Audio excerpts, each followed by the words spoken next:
Good morning, everybody. Welcome back to Rob's Rides. I know it's been a long time since we've had an update on this channel, and I apologize for that. I've had a lot of stuff going on personally and whatnot. Although I have had some time in the garage, as you can see, the subject of this video and a few other videos, my 1965 BSA Lightning is all put back together again. If you recall where we left off, I had the head and cylinders off. So the cylinders I took and had them nickel sealed. They'd already been taken out 40 over. With nickel sealing, I was able to get them back down to 20 over. Plus now the cylinders have a lining that will basically never wear out. So I got new 20 over pistons, 20 over rings. I gapped the rings to 15 thousandths, which is a good setting for the rings on these bikes. I had the head totally redone, all new valves, guides, springs, combustion chambers are all cleaned up. The head was all redone, and it's perfect. Put everything back together again, checked compression. I now have 155 pounds of compression in both cylinders.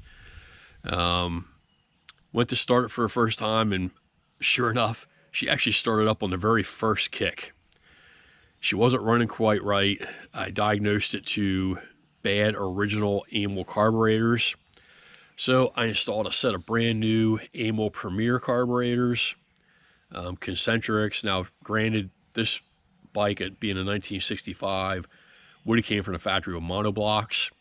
It had concentrics on it when I got it, so I put concentrics back on it, mainly to save the hassle and aggravation of trying to get, throttle cables that worked. And the setup that was on here worked with concentrics, so I went back with concentrics. Other than that, I changed all the fluids after I rode it a couple times. I put a couple heat cycles in it, and then retorqued the cylinders and heads and everything, and everything is great. A lot of work, well worth it in the end. The bike is an absolutely beautiful bike. I painted the cylinders so that they were all nice and black and looked like new. Here's our brand new Amel Premier carburetors, new air filters, new petcocks with sealing washers. The petcocks that were on it leaked really badly. Plus they didn't have proper sealing washers and stuff on them. So all that has been replaced. And pretty much I've ridden her several times now. She runs and rides great. A lot of fun to ride. Handles well. It's got new tires on it. The only thing I do notice is if I'm really getting on her, the clutch is tending to slip. I did perform the small adjustment you can do through this hole with the push rod, the clutch rod, but that didn't do enough. So I'm going to have to pull the primary off and check the cups and springs and make sure they were adjusted previously. I found a lot of things on this bike that a previous person had done incorrectly in the engine. Matter of fact, they did some really bad things to this poor engine, but everything's been fixed with the exception of the clutch. So we're going to get that clutch adjusted next time I have a chance, but for right now I'm just going to ride it and enjoy it. As you can see here, I don't know if it comes up that good in the sun or in the camera, but man, in the sun does this paint really glow. A lot of beautiful metal flake in there. Just a really pretty color. I've always really liked the BSAs with their chrome tanks and everything. They're just an absolutely beautiful bike. Not a 100% stock 65 BSA Lightning. For example, 65 would have been 6 volt. At some point, somebody converted this to 12 volt and put a 12 volt Zener diode and stuff on it, which this bike would have never had. That's not actually a 65 gas tank. It's a beautiful gas tank, but it's not a 65. The frame and engine numbers do match to a 65. BSA didn't have matching numbers until 1966. But you can look up the numbers and confirm that they are 1965. So, that's probably the original engine. As I said before, this bike would have had monoblocks, not concentrics.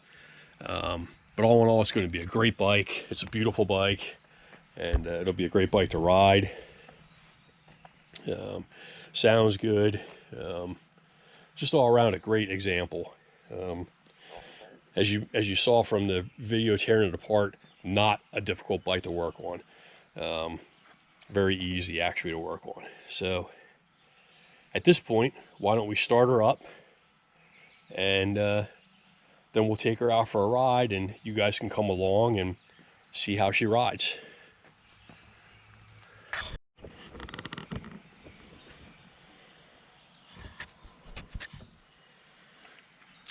All right, so let's see if we can get her to start. It's been a couple of months since I've started her.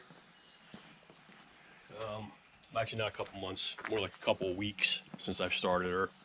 I did forget one other issue I have to solve is the Kickstarter hits this muffler, so it doesn't always come back up, plus it gouges the muffler. So I'm not sure if it's because of reproduction Kickstarter that's on it, or reproduction mufflers and head pipes that don't fit quite right. I'm gonna have to investigate that, but that's gonna be like a wintertime project. So anyway, we'll turn the fuel on. Let the fuel fill the carburetors. Then we will prime both carburetors until we get a little bit of gas coming out. All right, turn on the ignition. Let's see how we do here.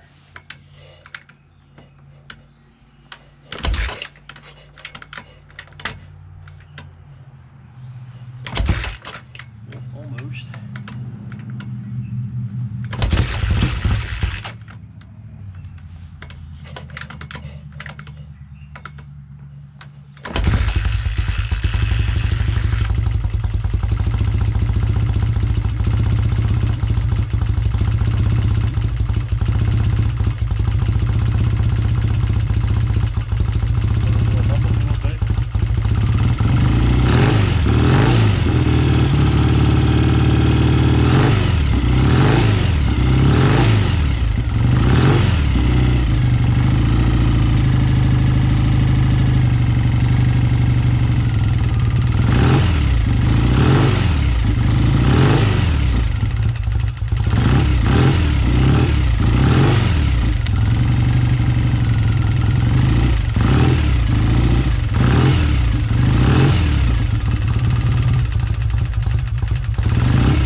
Up, sets into a nice idle, revs nice and cleanly.